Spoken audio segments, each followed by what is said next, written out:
Hey guys, welcome to another episode of MIA with Damini.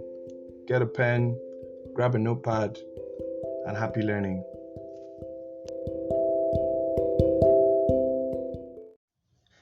Hey guys, how's it going? Hope you're okay. Hope you're staying safe. I just want to set up the video recording. Okay, cool. So it is like the first time this is the first trial of this podcast recording and video recording at the same time. So hopefully it goes according to plan. Um, it's been a while. It's actually been a while that I have recorded on my podcasts. But yeah, I'm happy to be back. Life is actually easier, straightforward here. I just get to talk to I just get to talk to a phone, a microphone. Um, I don't need to edit stuff like that. But I'm ranting. I'm ranting. Let's stay focused. So today what we're talking about? Today we're talking about niche marketing, niche businesses, the importance of having a niche business, right? Why? So typically, people always want to pick one of two. It's either you have a niche market or a niche product or or you operate in a niche industry, or you are more general. I'm going to give you examples. So, um, I sell I sell I sell clothes, right? I sell clothes. I run a fashion business. Now, a niche fashion business would be a fashion business that sells only female dresses, right? Notice I didn't say female wear like gowns, shoes, stuff like that. They only sell female dresses. That's a niche market. A more general market would be a fashion house that sells unisex dresses. So they will sell both male and female dresses. Sorry, men don't wear dresses. They will sell male and female wears, right? So that can be general. Now you can niche it down further. So there are two fashion businesses, right? Both of them sell female wear, but one sells female dresses with Ankara material, right? The other one sells female dresses with all sorts of material. So silk, cotton, chiffon, Ankara, whatever it is, right? So you can always there's always opportunity for you to niche things down, right? But however, you want to operate in a niche market. It's easier for us as growing business owners to operate in a niche market. I'm going to explain to you why it's easier and all of that along this podcast recording. But yeah, I just wanted to point that out. Um, so I've already explained what niche market is, right? Now, what business should be in the niche market? I feel like every business that is growing. So if you're a small business, stuff like that, you should be in the niche market. Especially if you're a new business. If you're a new business, you should be in the niche market. And the reason why is because things get a bit pricey and expensive when you want to try out other things. So your typical like your typical go to market cycle would require an idea, right? So you need to have an idea of what you're doing, what business you want to run. You need to validate the market of that idea, right? So for example, now I want to sell shoes. You need to make sure that there are enough people in, let's say you're in Africa now, you're in Africa and you're in Kenya. You need to make sure that there are enough people in Kenya that need shoes. Sorry about that, guys. You need to make sure that there are enough people in Kenya that need shoes that will buy shoes, not necessarily from you, but there are sharp people that want to buy shoes in Kenya, right? So you need to validate that market. You need to go and do your research and development. So your research and development will be produce samples, basically. So you need to produce samples, and then as you're producing samples, you want to try out those samples. So you need to take it to the market, do like some focus group feedback type thing. So a lot of us, we don't do this. That's why down the line people fail. But this is actually how you're supposed to go if you're starting a business, right? So where am I? I'm in research and development, right? So you do your research and development. Um, and while you're doing your research and development, you even get further feedback that you can use to improve your product and all of that. Now, when you are done with your research and development, you should have a good enough product to take to market, right? And then you take it to market. So that's when you start to do your promotions, you start to do your branding, all those. No, even before you go to market, you first do your branding and all of that. That's even a part of your R&D, because you need to make sure that the brand that you create is hitting the your bullseye target audience, right? So you need to do that as well, and then you now take it to market. So you run your digital ads, you do your digital marketing. If you have offline money, you can do some offline marketing, do some events, things like that, right? And this is typically like the the the path that people would take, right? Now, if you are running a general store means you have to do the same process for multiple products, which is multiple budget, multiple money, multiple struggle, multiple hassle, all of that. But if it's niche, it's only that particular product, that particular that particular product, that particular idea that you are going to focus on, so to speak, right? So it is relatively cheaper. It also drives thought leadership. So thought leadership is when you've taken this your product to market, it is easier. Let me not say easy. It is easier for you to establish yourself as a thought leader, as an authoritative manufacturer. In fact, since it's shoes, yeah, as an as an authoritative manufacturer in that particular shoe industry, right? For example, now Nike did not start with Nike shoes. They were retailers for, I think they were called Blue. No, they were called Blue Ribbons actually. They were retailers for, I think, Tiger shoes or something, right? So they didn't start making their own shoes from the go. They were retailers of other people's shoes, and then they realized along the line that wait a minute, we can make these shoes ourselves. They now went through the whole research and development process. They went through the process of branding. They went through the process of assigning their products to the bullseye target audience, and then taking those shoes to market. Right? Here's the trip. Before Nike even started making like what's it called now? Like t-shirts. Okay, funny thing is the t-shirts that Nike started making, they were like follow come with the shoes. So they were almost like offers and promotions for the shoes. After a while, you realize that people were willing to buy it and they started selling it, right? So, and it was also like some sort of branding for them. So when they would go for like all these sports events, they didn't have a lot of athletes signed under them. Most of the athletes were signed under Adidas. Adidas was they were the big boys when it comes to athletics and all those kind of things. So what Nike did, they used to give people free shirts. It was just like the Nike logo or the Nike brand name, free shirts, and people were wearing it. That's how they started doing their own sort of, you know, guerrilla marketing, so to speak, and branding and all that, right? So yeah. Now, if Nike started that same way, why are you starting like Bubuero? Bubuero means everybody way, like everything joined together way. Like so that's one reason why niche markets and niche businesses are they're the right way to go. And they're also very popular nowadays. Like if you look at very big brands in the European market, in the English market, in an American market, even in UAE, the Middle East. If you look at these online, especially online brands, they are product specific brands. So you see a wristwatch brand that has over 1 million followers, and all they do is sell wristwatches. They don't sell jewelry. They just sell wristwatches. Um, then I think I'm going to explain that later on.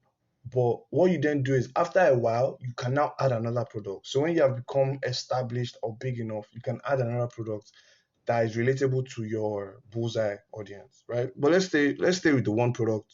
Let's stay with the one product, which is why that's why it's called a niche market. The niche market is you are building authority, you are building authority, and you're building the best possible product of one particular the best possible brand. Yeah, the best possible brand of one product. So if you are making shoes now, let's say I'm making shoes and I'm making like Brogues or Oxford shoes, you need to make sure that your brand is the best or one of the best brands coming out of your country, and it's possible. Again, how far you dream is dependent on how far you dream. That doesn't make sense. How far you dream is dependent on you. Yes, let me just leave it at that. Let me not sound more let me not sound more political. So pros, what I have here is pros, life is easier. And life is easier because you understand they are building only one product to the best of the possibility of that product being built. So you just need to focus on one product. So for example, yeah, let me use this example now. Let's say I make power banks, right? Let's say I make power banks. All my work is to do is to make sure that this particular power bank. So I have a power bank in my hand in case you are listening to this recording. So I make power banks, and let's say this particular power bank is supposed to be like the best power bank in the whole of Africa. I just need to make sure that the battery life is solid, the design is sleek. Um, what's it called now? The possibility of it getting damaged is minimal. Things like that. I can focus on the product itself, and life is easier when you're only focusing on improving one product. Um, then understanding the customers. I understand who my bullseye customer is. Like, most times we want to have a primary audience and a secondary audience. The truth of the matter is, successful businesses have a very large primary audience. Like they have a large primary audience they can sell to, and then they just sell to those people. Secondary audiences are fantastic. Yeah, you can things trickle down and those guys buy, which is fantastic. But your primary audience, when they are when you understand them, when you understand how to communicate to them, you understand their needs, their pain points, their passion points, you can utilize all that knowledge, all that data. I always talk about data. You can utilize all that knowledge, all that data, and then sell to them. And then, life is just easier and straightforward after that. So yeah, from a customer standpoint, life is also easier, basically. And then from a communication standpoint, you even know how to speak. So um there are some products that people sell. You can't sound too professional. You can't sound too professional. You can't sound too playful. You can't sound too stiff. You have to play in between the lines. And because you're selling only one product, it's easier for you, right? The way I am going to talk to a marketing manager for a business, in a B2B environment is very different from the way I'm going to talk to let's say someone that likes watching football. Right? Even though that marketing manager at the same time probably likes watching football, when I'm trying to sell my product or my business solution to the marketing manager in that particular space in their office, I can't be talking about the jersey, you know how the thing they be like. I can't speak pigeon. Fine, maybe I might develop a relationship later on along the line. But when I first meet this person, when I first communicate with this person, I can't be speaking pigeon. However, if I'm selling jerseys and the person is a Manchester United fan, like from the go, I can start communicating in a friendly manner. Like, as it go be now, Ronaldo now will soon pop, stuff like that, right? So from a communication standpoint, life is also easier. You also know how to communicate with your audience, right? So yeah. Um, the other thing I wrote here was it's the budget for this is more affordable. I don't like to use the word cheaper because I don't know what you're producing. So I don't want to use the word cheaper, but it's more affordable. It is typically more affordable when you are in a niche product market than in a general product market or in a general um, market, right? It's always more affordable, and dare I say, it's actually cheaper, to be honest, right? Because producing one watch is cheaper than producing a watch and a shoe, right?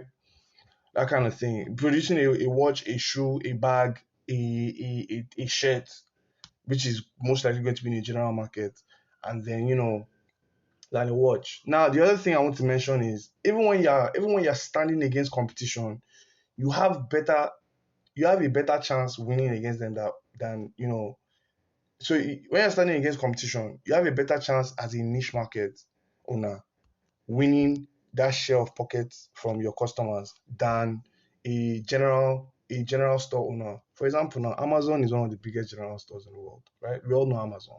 So there's Amazon, there's eBay. We all know these guys.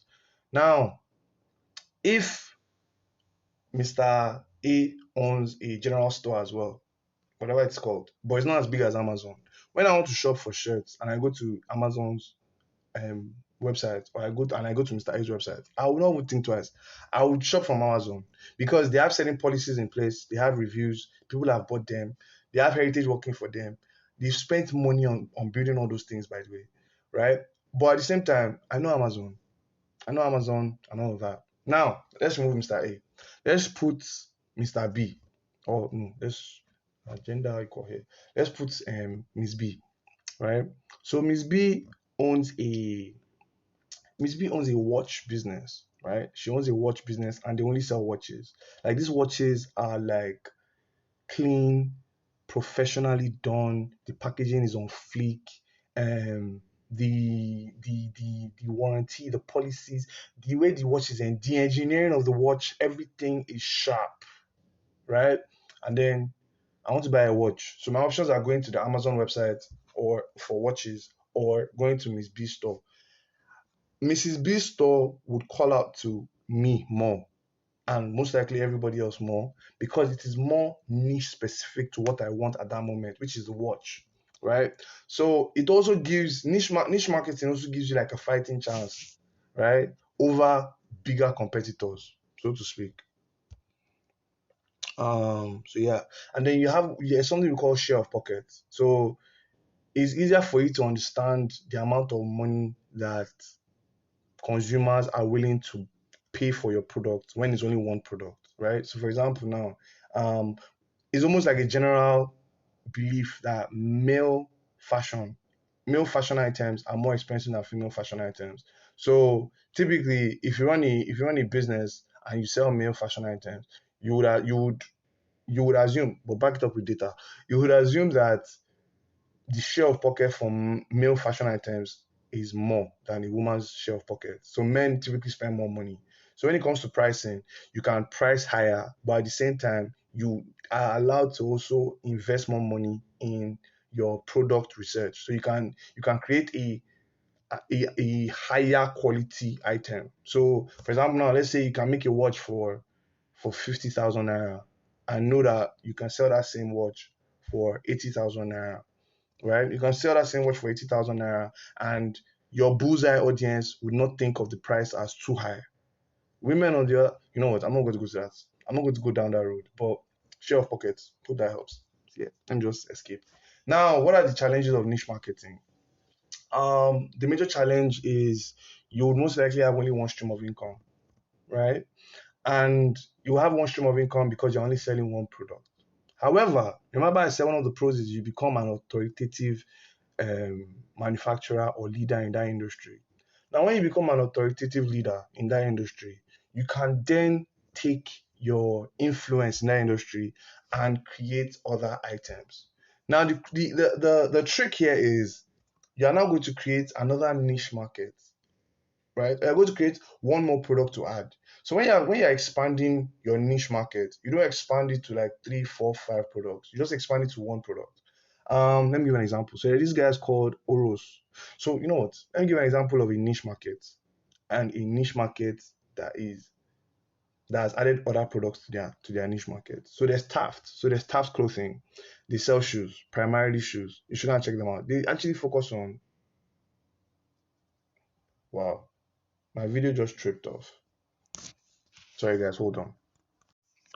Yeah, guys. So as I was saying, I said I was going to give you guys two examples. So the first example being a niche market, and even up to now, they're still a niche market. They've not even they've not even added any products, at least from last time I checked. They've not added any product. And then I'm going to show you guys another example where they started as a niche market and then moved into other products and adding more products and using that their authoritative influence as a industry leader, so to speak. Both of them are in America. I think both of them are in America. I think one is in Los Angeles, the other one is in I'm not sure where. I'm not sure where. But so it's Taft Clothing. So TAFT on Instagram.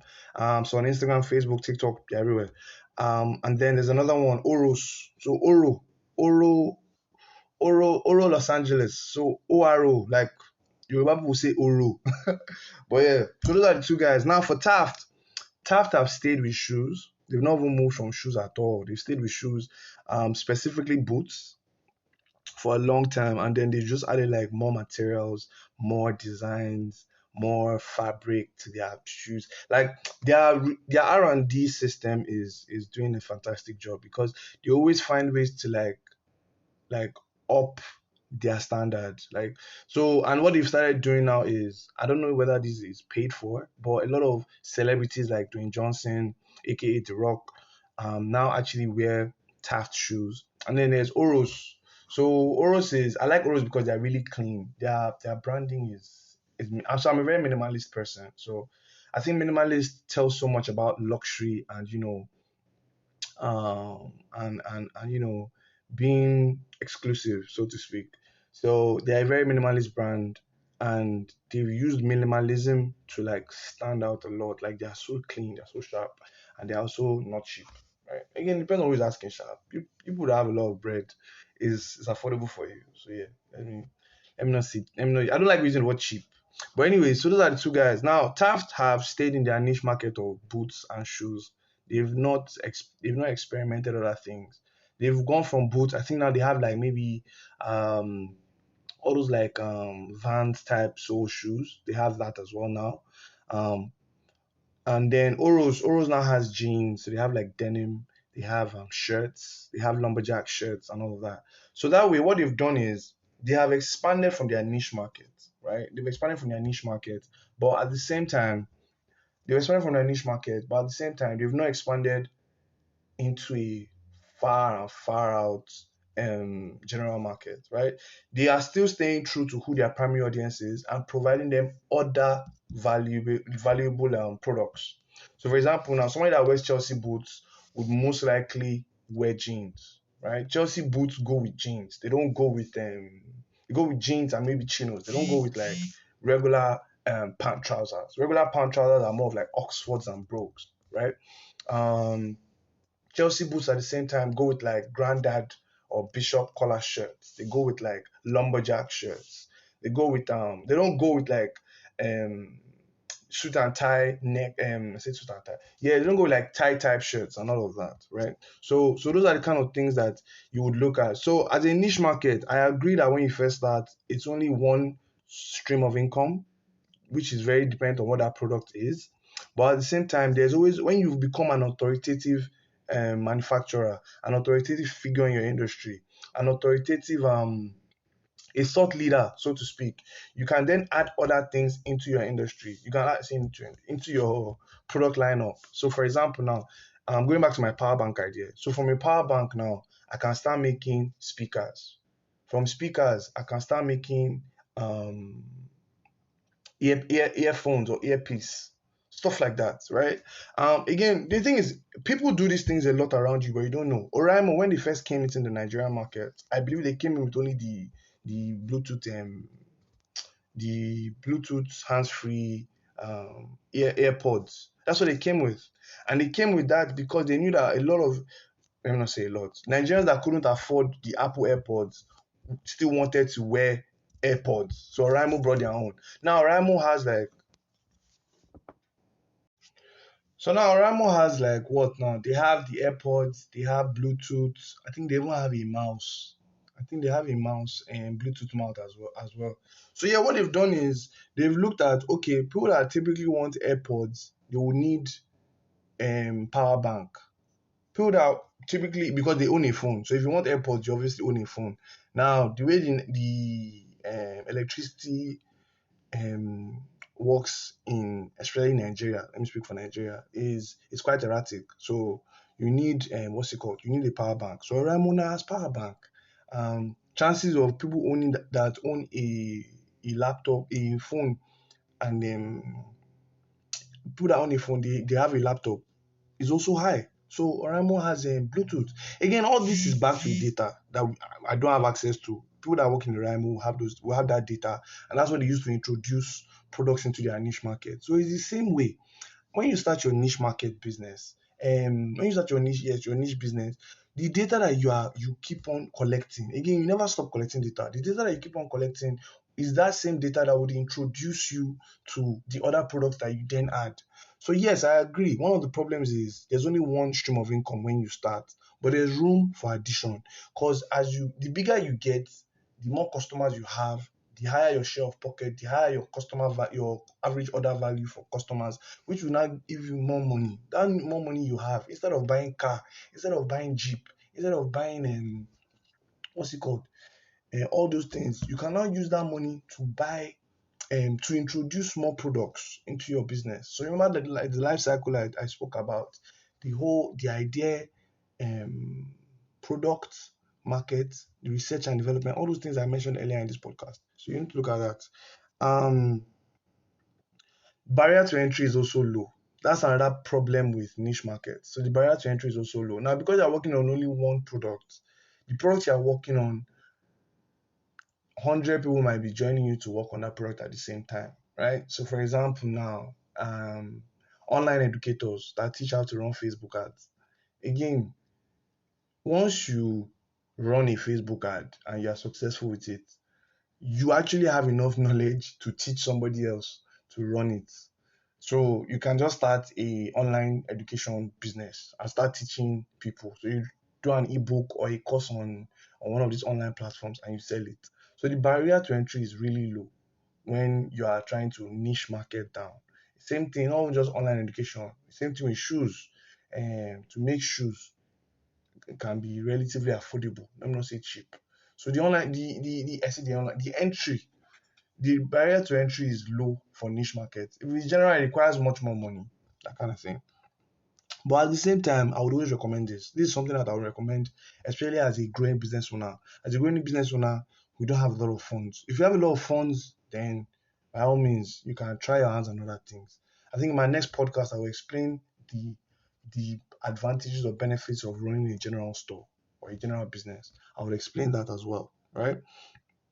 Well, the first thing is it is affordable, guys. It is affordable to start this. It's not ridiculous. The capital required is relatively lesser or lower than starting a more generic general store or general business that has multiple products in your catalog. Um, Another thing is it is scalable. So once you find what works, you can easily scale.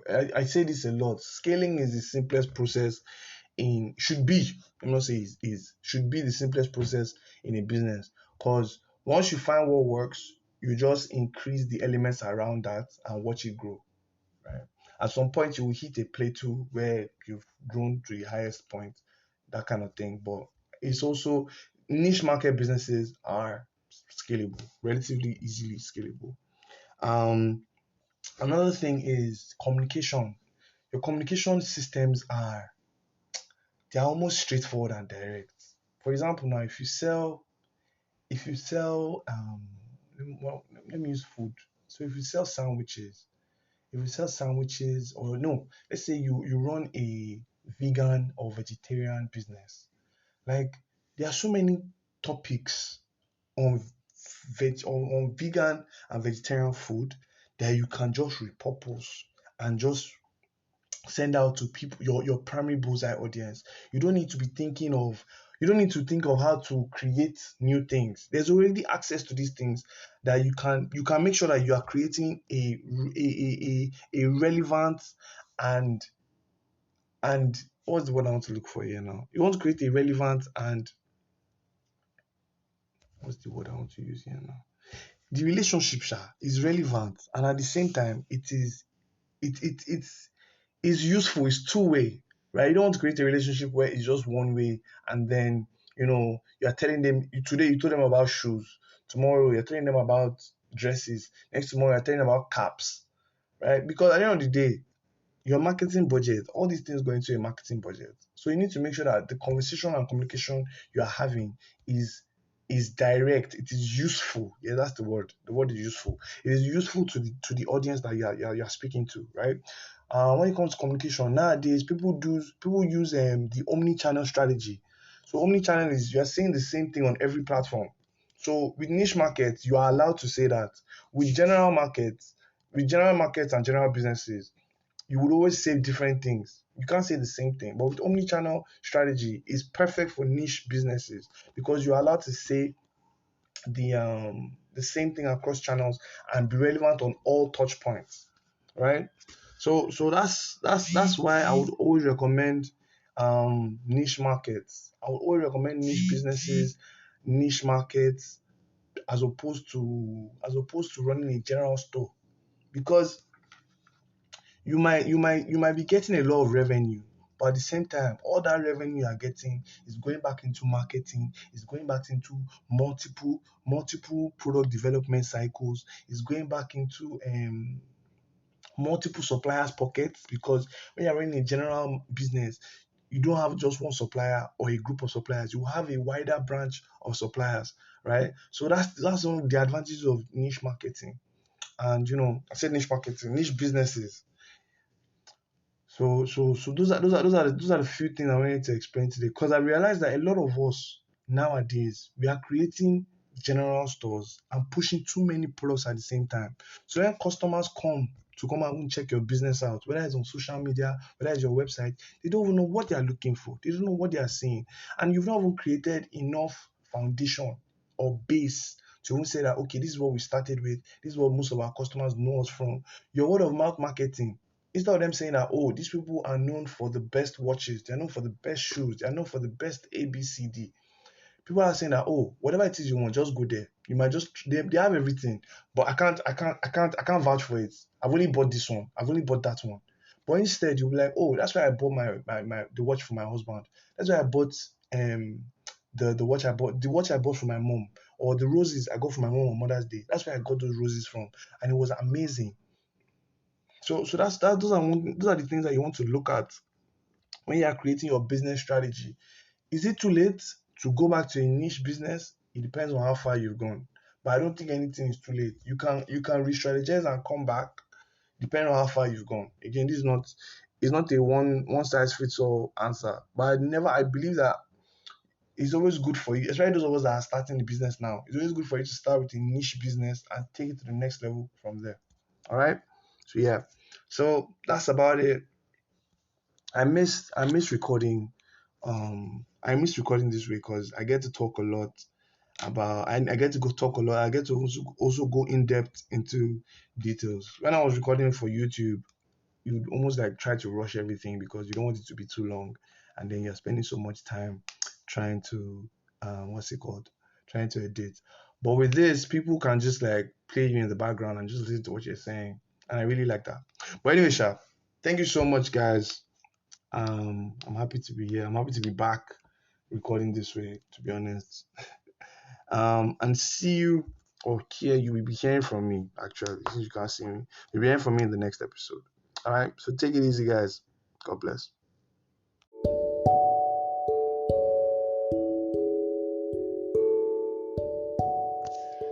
So it's a wrap. That's about it for today. So you'll be hearing from me in another episode, I guess. But don't forget to share this with your friends, your family, people that have businesses, and that will find this type of content useful. So yeah, you'll be hearing from me soon.